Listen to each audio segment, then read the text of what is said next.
I think I didn't do anything wrong. I just listened to an old friend who needed closure. But now I'm holding divorce papers, and everyone's acting like I'm the villain. My husband didn't even let me explain before he started the process. Let me back up and tell you how this all began, because I need someone to understand my side of the story. Before we dive deeper into this story, I have one small request. Please subscribe, drop a like, comment, and hit that hype button to boost this channel so more people can discover these incredible stories. It started innocently enough. I was in my counseling office at Jefferson Middle School, helping students navigate their teenage drama, when my phone buzzed with a message from someone I hadn't heard from in years, Julian Rowe.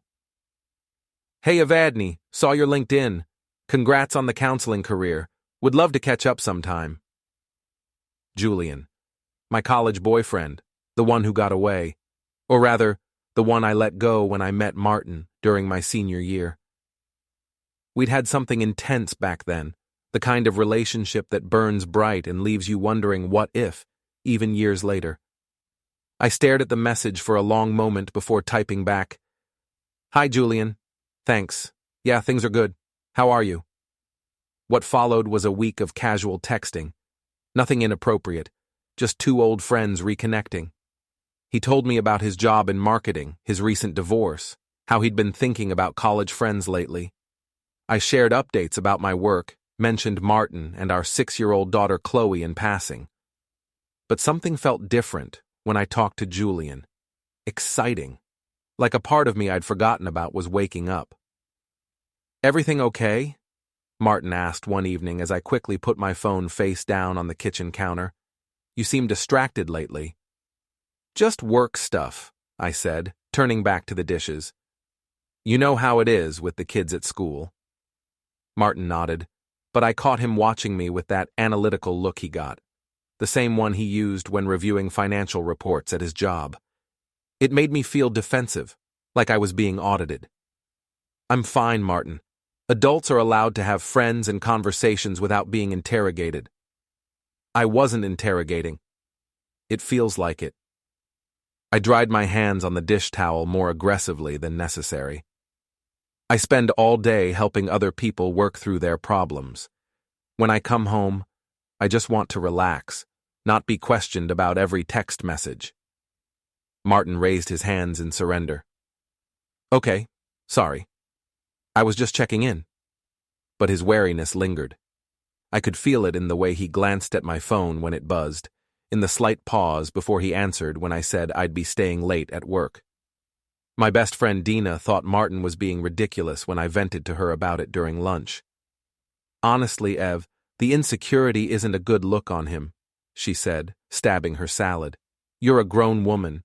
You shouldn't have to account for every conversation you have. It's actually kind of controlling when you think about it." She was right. I was a professional, a mother, a wife. I deserved to have friendships without being made to feel guilty about them. That evening, Martin's mother, Helen, called while I was making dinner. I could hear her voice through the phone as Martin talked to her in the living room. "Is everything all right with you two? Evadne's been posting some interesting things on Facebook lately." I froze. What had I posted? Just some quotes about personal growth and friendship. Nothing scandalous. But trust Helen to turn everything into drama. "We're fine, Mom," Martin said, but I heard the uncertainty in his voice. Later that night, after Martin had fallen asleep, I found myself scrolling through Julian's social media. He looked good. Really good. Still had that easy smile that had made me fall for him in college. His divorce had been finalized 6 months ago, and from his posts, he seemed to be doing well, traveling, focusing on himself. Before I could second-guess myself, I opened our text thread and typed, "Would you want to meet up for coffee sometime? It would be nice to catch up properly." His response came within minutes. "I'd love that. How about Saturday afternoon? I know a quiet place downtown." I deleted both messages immediately as I heard Martin's footsteps in the hallway. "Can't sleep?" he asked, appearing in the doorway. "Just checking emails," I said, closing my phone. coming to bed now. But as I lay there next to my husband, I couldn't stop thinking about Saturday.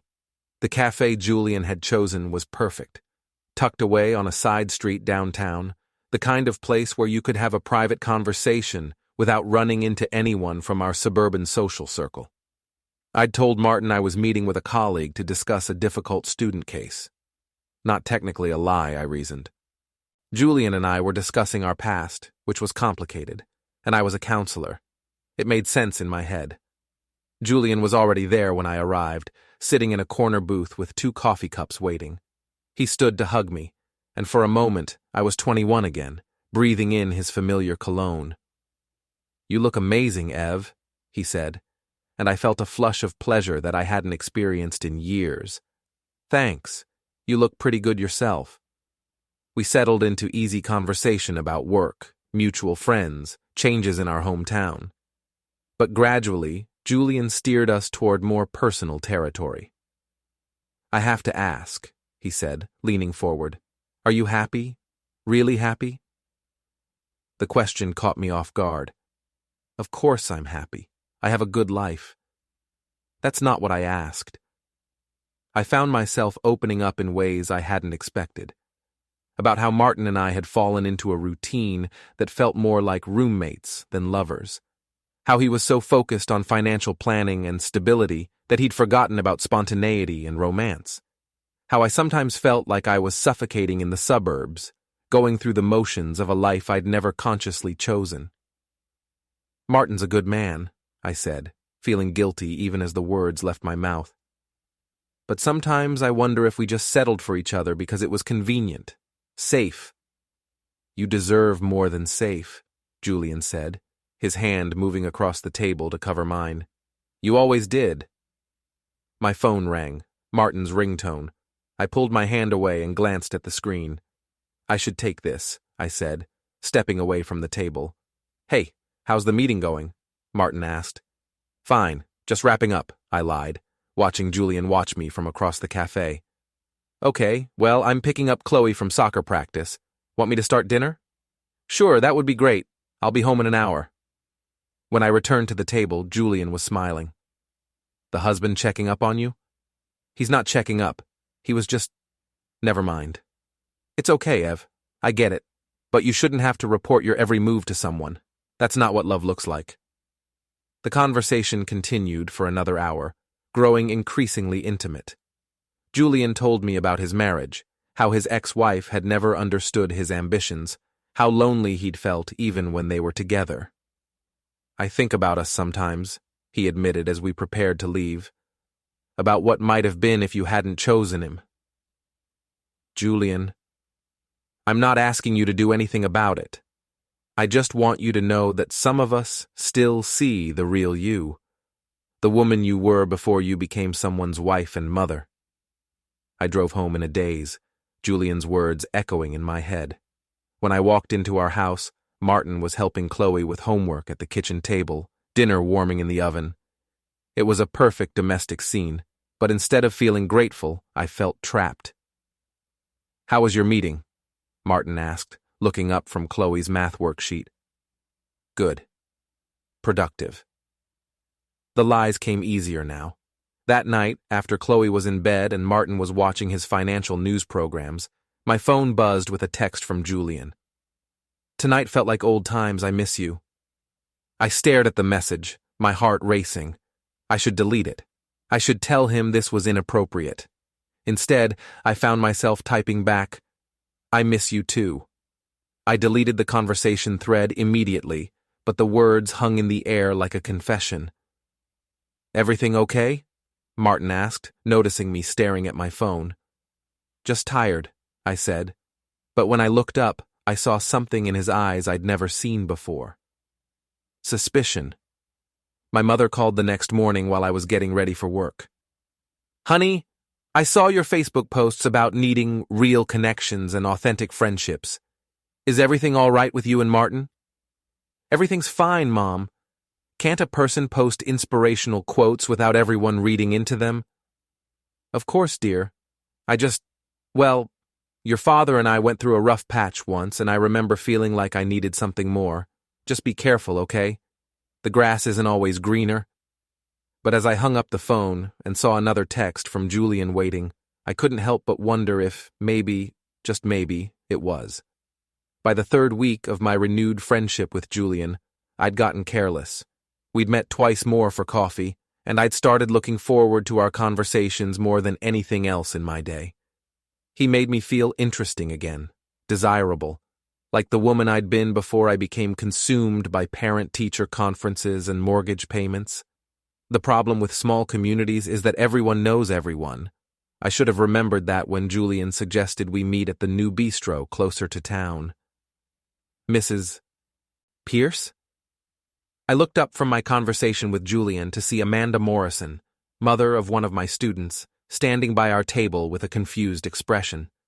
"Oh, hi, Amanda," I said, my cheeks burning. "This is my friend Julian. We went to college together." "Nice to meet you," Julian said smoothly, extending his hand. Amanda shook it, but her eyes were calculating.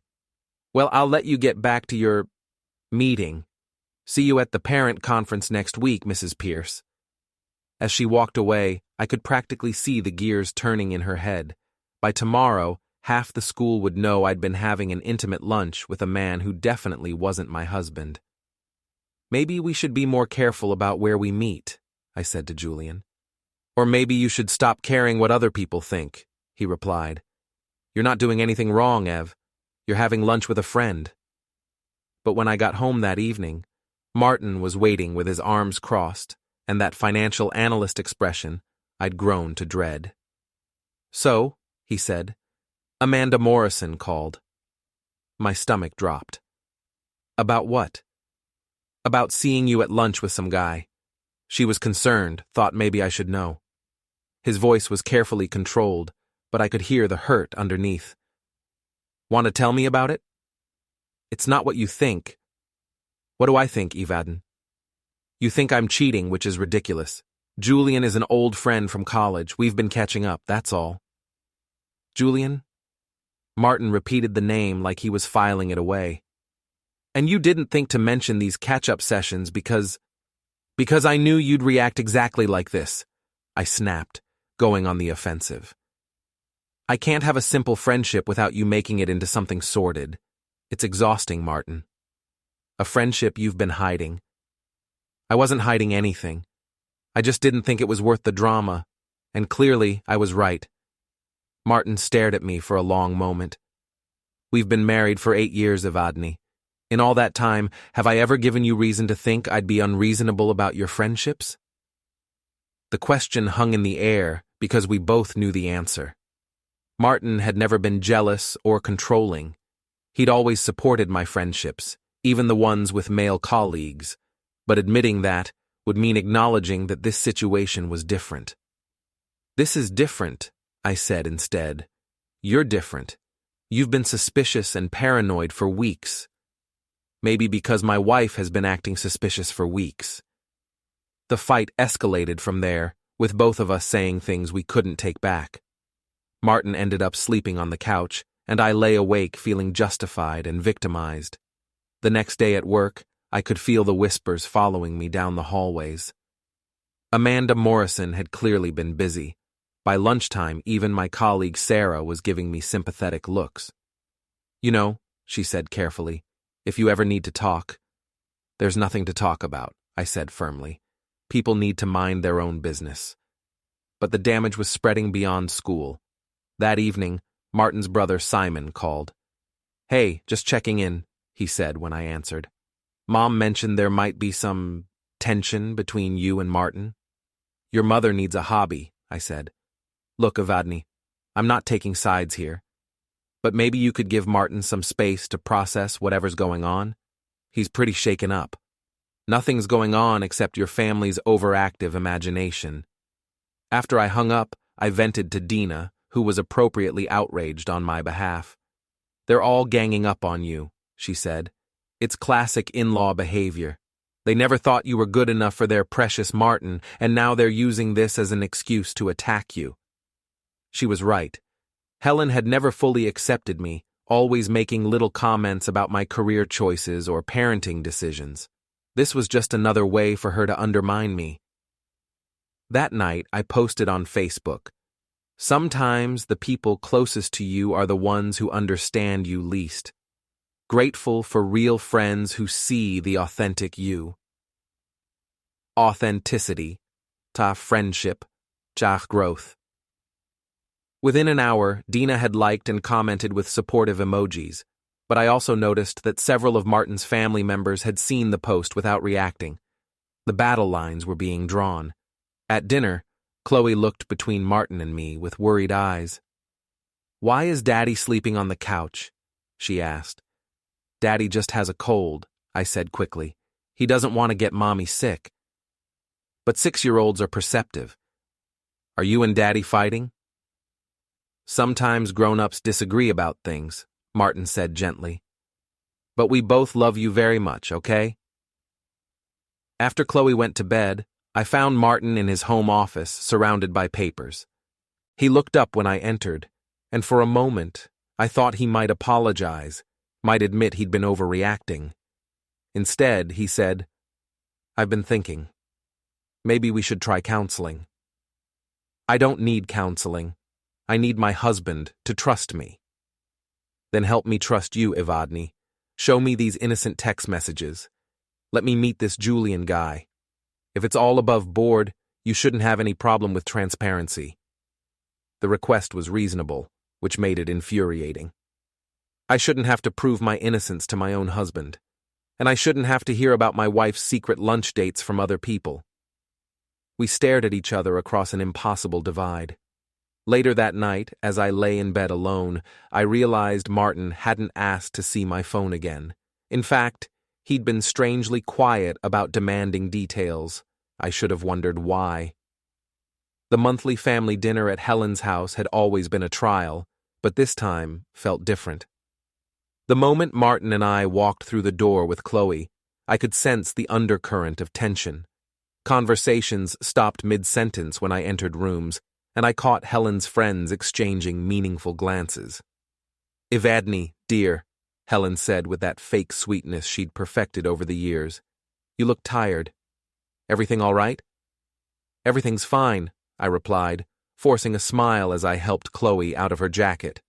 Simon was there with his girlfriend Rebecca, and even they seemed uncomfortable. The usual easy conversation felt stilted, with everyone carefully avoiding certain topics. It wasn't until we were seated around Helen's dining room table that the real ambush began.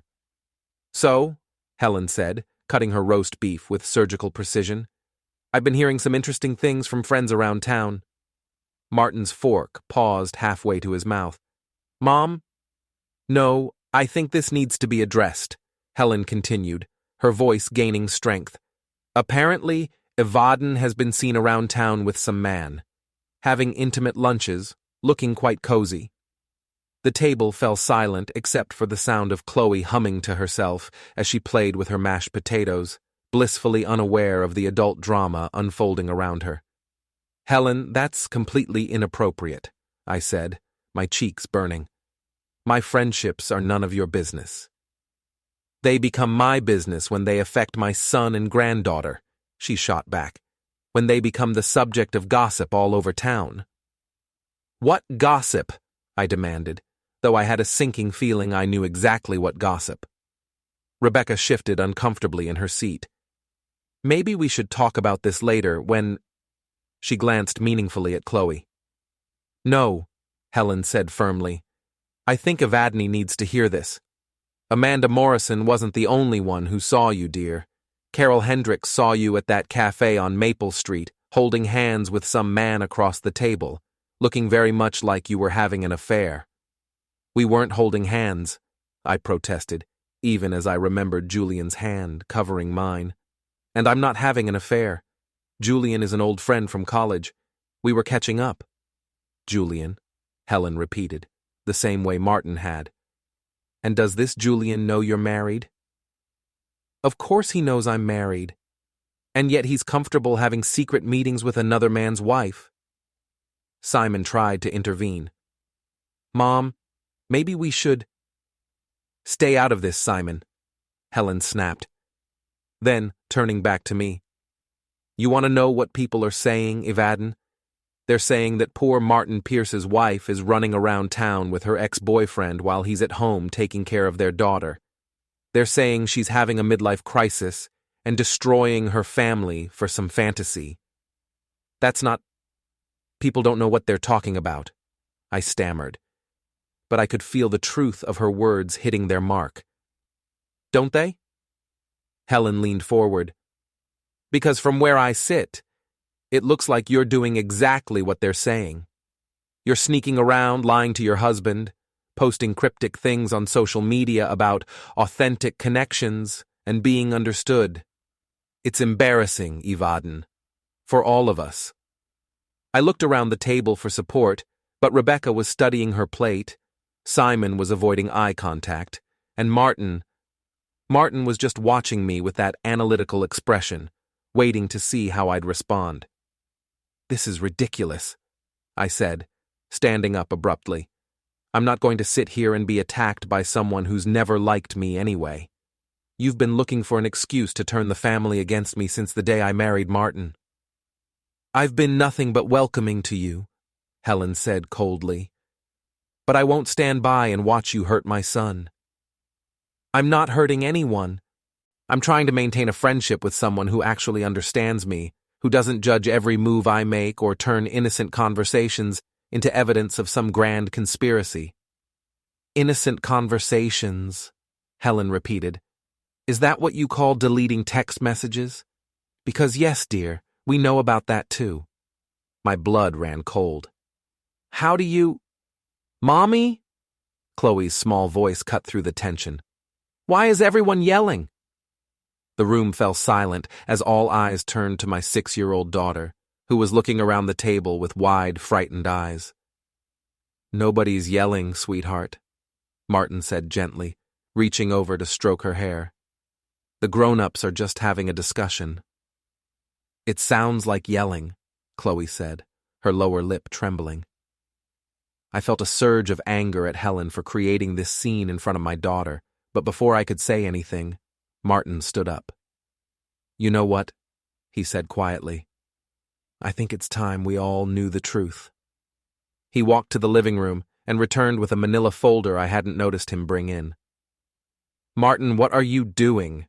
I asked, but something in his expression made my stomach clench with dread.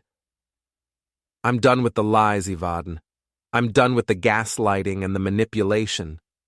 He opened the folder and spread several papers across Helen's dining room table. I'm done pretending this is just a friendship. My world tilted as I recognized phone records, printed text messages, even a receipt from the cafe where Julian and I had met. The evidence of my deception laid out in black and white for everyone to see. Where did you get these? I whispered. Does it matter? Martin asked. The question is, are you ready to tell the truth now? Or are you going to keep lying to my face and calling me paranoid? The papers scattered across Helen's dining table told a story I couldn't deny. Phone records showing dozens of calls and texts to Julian's number. Screenshots of deleted messages that Martin had somehow recovered. Even a photo someone had taken of Julian and me at the cafe, leaning close together in conversation. This is a violation of my privacy, I said, but my voice sounded weak even to my own ears. Your privacy? Martin's laugh was bitter. You lost the right to privacy when you started lying to my face every day. I picked up one of the phone records, scanning the timestamps. 3-hour phone calls at midnight. Dozens of texts during work hours. It looked damning, even though I knew the truth was more complicated. These don't prove anything, I said desperately. We're friends. Friends talk. Friends don't delete their conversations, Helen said coldly. Friends don't lie about where they're going. Friends don't hold secret meetings. Simon was staring at the evidence with a shocked expression. Evadne, what is this? It's not what it looks like, I insisted. But even as I said it, I realized how hollow the words sounded. Julian and I have history, yes. We've been talking about our past, trying to get closure. But nothing physical has happened. I haven't cheated. Haven't you? Martin asked quietly. Because from where I'm sitting, you've been having an emotional affair for weeks. You've been sharing intimate details about our marriage with another man. You've been seeking comfort and validation from someone else instead of working on our relationship. That's not... I struggled to find the words to explain something I wasn't sure I understood myself. Julian makes me feel like myself again, like the person I was before I got buried under responsibilities and routines. So, this is my fault? Martin's voice was dangerously calm. I made you seek attention from your ex-boyfriend? That's not what I said. Then what are you saying, Evadne? Because I'm trying to understand how we got here. I looked around the table at their faces, Helen's righteous anger, Simon's disappointment, Rebecca's uncomfortable sympathy, and Martin, who looked like a stranger despite 8 years of marriage. I'm saying that maybe we both let our marriage get stale, I said finally. Maybe we both stopped trying. Julian reminded me of what it felt like to be appreciated, to be seen as more than just a wife and mother. And you couldn't have that conversation with me? Martin asked. You couldn't tell your husband that you were feeling unappreciated instead of running to another man? Would you have listened? Or would you have just analyzed it like one of your financial reports and come up with a 5-point plan to fix our marriage? The words hung in the air, more honest than I'd intended to be. I guess we'll never know, Martin said quietly. He reached into the folder and pulled out another set of papers. Because I've already spoken to a lawyer. My heart stopped. What? I filed for legal separation this morning. Custody arrangements for Chloe are being handled through the court system. You can't be serious. I grabbed his arm, but he pulled away. Martin, this is insane. You're destroying our family over some text messages? I'm not destroying anything, he said. You already did that. Helen was nodding approvingly, while Simon looked stricken. Rebecca was quietly gathering up Chloe, who had started crying at the raised voices. This is emotional abuse, I said, grasping for anything that might make him reconsider. You're trying to control me by threatening to take away my daughter. I'm not taking her away, Martin said. I'm protecting her from the chaos you've created, from the gossip and the drama and the instability. One mistake, I shouted. You're ending our marriage over one mistake. It wasn't one mistake, Evadne. It was weeks of choices, weeks of lies, weeks of putting another man's attention ahead of your family's well-being. Dina, who had been unusually quiet during dinner, suddenly stood up. This is ridiculous, she announced. Evadne, you don't have to listen to this. Come on, let's go. But as I looked around the table one more time, I realized something had fundamentally shifted. The family I'd married into, the life I'd built, the identity I'd constructed as Martin's wife and Chloe's mother, it was all crumbling around me. The papers will be served officially tomorrow, Martin said, his voice steady and final. I suggest you find somewhere else to stay tonight. As Dina helped me gather my purse and jacket, I caught sight of Chloe being comforted by Rebecca in the living room. My daughter's confused, tearful face was the last thing I saw before we left Helen's house. In Dina's car, I finally allowed myself to cry. He's bluffing, Dina said, but she didn't sound convinced. He'll come around. He's just trying to scare you. But I knew Martin well enough to recognize when he'd made a decision. The man who had methodically planned our financial future, who researched every major purchase for weeks, who never made impulsive choices. That man didn't file legal papers as a bluff. I had gambled everything on the belief that my marriage was strong enough to survive my need for something more. I had been wrong. The law office of Patterson and Associates was everything I'd expected. Mahogany furniture, leather-bound books, and an atmosphere of quiet authority that made me feel like a defendant in my own life. Martin sat across from me at the polished conference table, flanked by his attorney, while I clutched the papers that had been served to me that morning. Legal separation, custody arrangements, asset division, the formal dissolution of 8 years of marriage, reduced to legal terminology and filing fees. "Mrs. Pierce," Martin's lawyer began, "your husband is prepared to be generous in the settlement, but there are conditions."